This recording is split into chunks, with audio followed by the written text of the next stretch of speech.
नाज़रीन ख़बरुनि जो सिलसिलो जारी आहे। अवांखे पीर जे ॻोठ खां ख़बर ॾींदा आहियूं। टाउन इंतिज़ामिया जी नाअहली सबबि पीर जे ॻोठ जे घटियुनि में लाइटिंग न हुजण करे अवाम सख़्त मुश्किलातुनि खे मुंहुं ॾेई रही आहे। घटियुनि में लाइटूं न हुजण करे निमाज़ीन तोड़े नंढनि ॿारनि खे अचण वञण में मुश्किलात पेश अची रही आहे। जॾहिं त लाइटिंग लाइ आयल बजट म्यूनिसिपल कमेटी जे चेयरमैन ऐं ॿियनि अमले खाई हड़प करे छॾियो आहे। पीर जे ॻोठ जी अवाम सख़्त मुश्किलातुनि खे मुंहुं ॾेई रही आहे। इन हवाले सां असां सां गॾु वीडियो लिंक ते मौजूदु आहे नौमान अली। जी नौमान अली, कहिड़ा तफ़सीलात आहिनि, नाज़रीन खे आगाह कजो। घिटियुनि में लाइटिंग न हुजण करे आवाम सख़्तु तकलीफ़ुनि ऐं मुश्किलातुनि खे मुंहुं ॾेई रहियो आहे। आवाम जी अवामी न्यूज़ ते शिकायतुनि खां पोइ अवामी न्यूज़ जी घिटियुनि में टीम पहुती आहे। वधीक घिटियुनि जे रहवासियुनि सां ॻाल्हि ॿोल कंदासीं त हुननि जो छा चवणु आहे। लाइटिंग जी असां वटि इंतिहाई कमी आहे। घिटियुनि में जेका ज़िम्मेदारी आहे म्यूनिसिपल कमेटी जी, त म्यूनिसिपल कमेटी जेको आहे सो सही तरह जिथे जिथे ऊंधे आहे उन घिटियुनि में उन्हनि जो जेको आहे सो रोशनीअ जो बंदोबस्तु करे।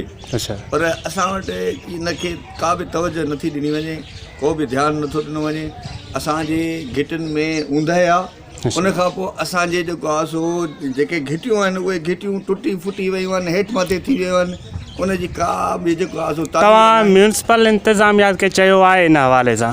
म्यूनिसिपल इंतिज़ामिया खे ईअं ज़बानी तौरु चयो आहे, चओ त असां दरख़्वास्तूं लिखी करे उन ॾे पहुचऊं। दरख़्वास्तूं ॾेई ॾियण खां पोइ ॾिसूं मथां का ॻणक कनि असांजी, पर असांजे तवजो मुकमिल तौरु उन्हनि जो न आहे। छा चवणु आहे तव्हांजो लाइटिंग जे हिसाब सां?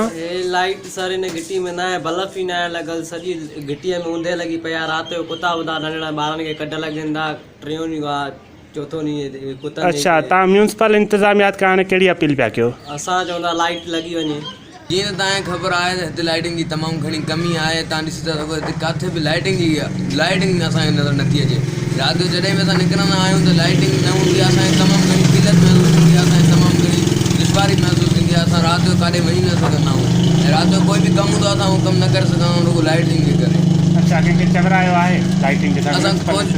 असां ख़त लिखियो हुयोसीं पर हुन कोई बि जवाबु न आयो, तंहिंजे करे जेको आहे असां वरी कोशिशि कंदासीं, पर अञा त हुनजो को ख़ासि जवाबु न आयो। हुन जे करे असांखे तमामु घणी मुश्किलात पेश अची रही आहे। जीअं त पीर जे ॻोठ जे घिटियुनि जे रहवासियुनि जा वीचार ॿुधा, हुननि जो चवणु त घिटीअ में लाइटिंग न हुजण करे असीं सख़्तु परेशानीअ खे मुंहुं ॾेई रहिया आहियूं ऐं म्यूनिसिपल इंतिज़ामिया खां असीं अपील था कयूं त घिटीअ में लाइटिंग कराए ॾिनी वञे त जीअं असांजी परेशानियूं मुश्किलातूं दूर थी वञनि। कैमरामैन बख्तियार अबड़ो सां गॾु नौमान, अवामी न्यूज़। वॾी महिरबानी नौमान अली तफ़सीलात आगाह करण लाइ। वधीक ख़बरुनि ऐं तफ़सील जे लाइ विज़िट कयो असांजी वेबसाइट awami news hd.com ऐं ॾिसंदा रहो अवामी न्यूज़ HD।